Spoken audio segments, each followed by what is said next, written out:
Let's talk about the 3 of the easiest commanders to build. Starting with number 1, let's talk about Odric, Lunarch, Marshal. For 3 and a white, we get a 3/3 human soldier. At the beginning of each combat, creatures you control gain first strike until end of turn if a creature you control has first strike. The same is true for flying, death touch, double strike, haste, hexproof, indestructible, lifelink, menace, reach, skulk, trample, and vigilance. So if one of our creatures has first strike, all of our creatures have first strike at the beginning of each combat. Why that's important is because it's not just on our turn, it's on everybody's combat. I won't talk about all the cards in the deck, but let's start with something like Battlefield Raptor. For 1 white mana, we get a 1/2 bird that has flying and first strike. Now all of our creatures have flying and first strike for 1 white mana. This is an excellent card to have in this deck, especially for only 2 cents. Another card is Gingerbrute. This is a 1 mana spell. It gives all of our creatures haste if we have our commander on the battlefield as well. So you can see how we want to be efficient with our mana. For example, Healer's Hawk. This is something that gives our creatures flying and lifelink for 1 white mana.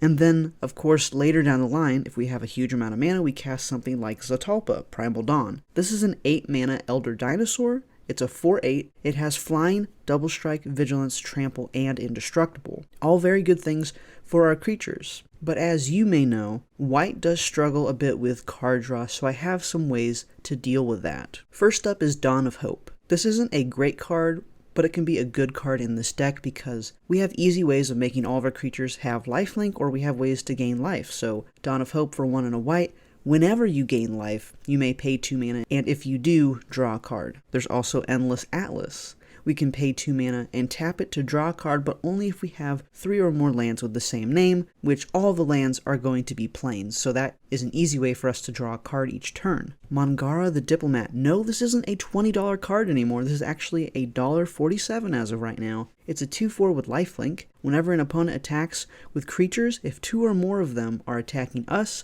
or a planeswalker we control, we get to draw a card, or whenever an opponent casts their second spell each turn, we're drawing a card. So another way to give all of our creatures lifelink, and more ways to draw cards in a mono white deck is great. We also have Bygone Bishop. We're casting a lot of lower mana cost creatures, so this is going to help us make clue tokens, and we can just pay 2 mana to sacrifice those clue tokens and draw a card. We also have equipment like Gorgon's Head. The equipped creature has Death Touch, and we can equip it for 2 mana, and that means all of our creatures now have Death Touch whenever this is equipped to a creature. There's also Skeleton Key. This gives the equipped creature Skulk, and whenever that creature deals combat damage to a player, they can help us draw a card, and then we do have to discard a card. There's also Swiftfoot Boots. It's going to give our creatures hexproof and haste, assuming this is equipped to one of our creatures. And another cool card I want to mention is Oketra's Monument. You may have seen this before. It helps us reduce the cost of our white creature spells by 1, but the second part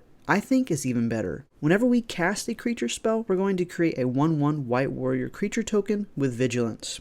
Remember how our commander promotes if one creature has one of those keywords, all of them do? Now our white warriors, those 1/1s, are going to start to have a bunch of keywords added onto them, and that's going to be very helpful for us. We can even turn a mana dork like Ornithopter of Paradise that has flying, and we can tap it for 1 mana of any color. It now gives all of our creatures flying. Cards in this deck can really make you think of how you want this deck to work, and I think this is one of the easier commanders to build. Let's talk about the second easiest commander to build. I would say Talrand Sky Summoner. For 2 and 2 blue, it's a 2/2 Merfolk Wizard that says whenever you cast an instant or sorcery spell, create a 2/2 blue drake creature token with flying. So of course in this deck, we're going to have a lot of instants and sorceries. But first let's talk about Archmage Emeritus.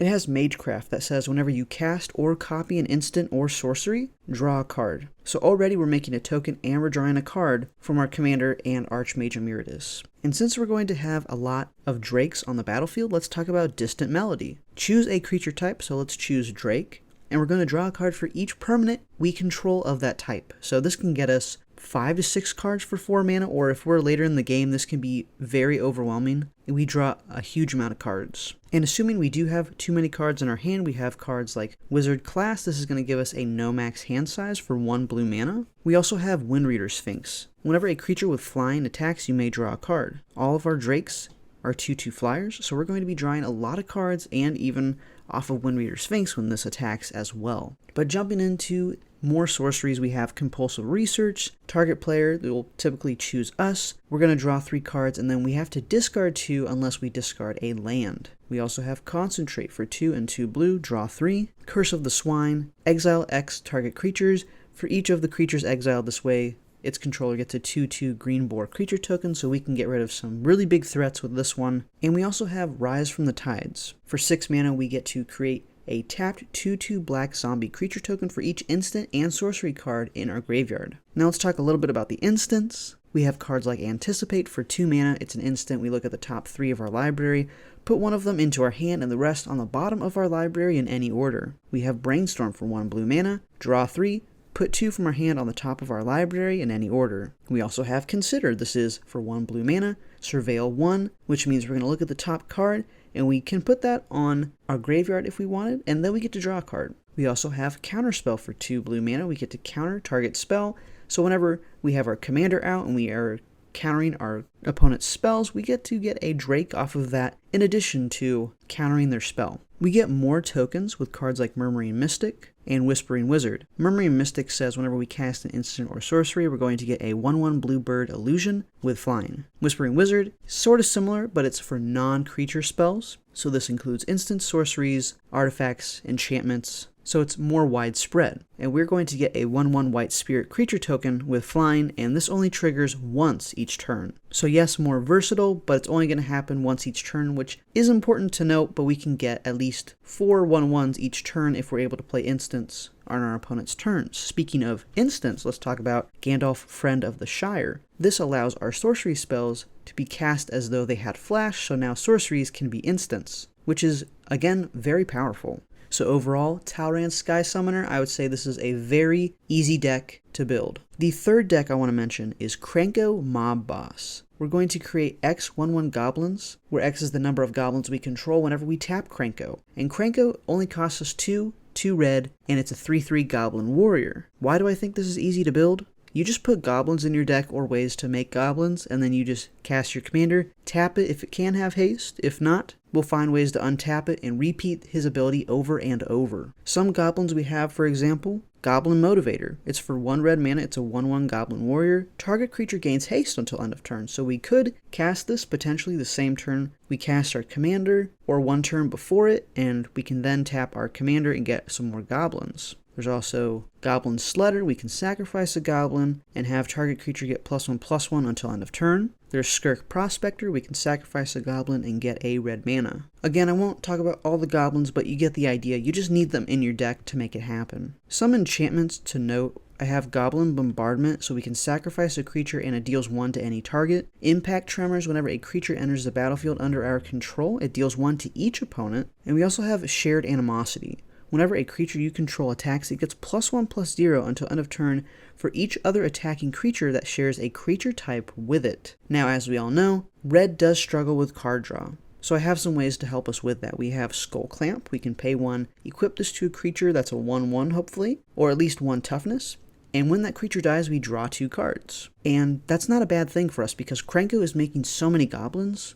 We can start just paying 1 mana to draw 2, and that is very powerful. We have Endless Atlas. We pay 2, tap it, draw a card if we have 3 or more of the same lands, which in this deck is going to be possible because they're all mountains. There's also Idol of Oblivion. Yes, it's a bit slow, but hear me out. It's a card. It's better than no cards. So if we made a token this turn, we get to tap it and draw a card. And of course, in red, we don't really get card draw, so we have cards like Act on Impulse and Light Up the Stage. So this is all, hey, you're going to exile cards, but you do need to play them this turn. Or, for example, Light Up the Stage gives us until next turn. Or if we've dealt them damage this turn, you can just pay 1 red. So very time sensitive, you might say. We also have Outpost Siege. Similar when we use the cons when this enters the battlefield. It's going to give us until that turn to play the card that we exile from the top of our library. And we also have Court of Ire. For 5 mana, when it enters the battlefield, we become the Monarch, which means we now have a crown on our head, and if someone deals us combat damage, they're going to take that crown. And that crown allows us to draw a card at our end step. And if we happen to be the Monarch on our next upkeep,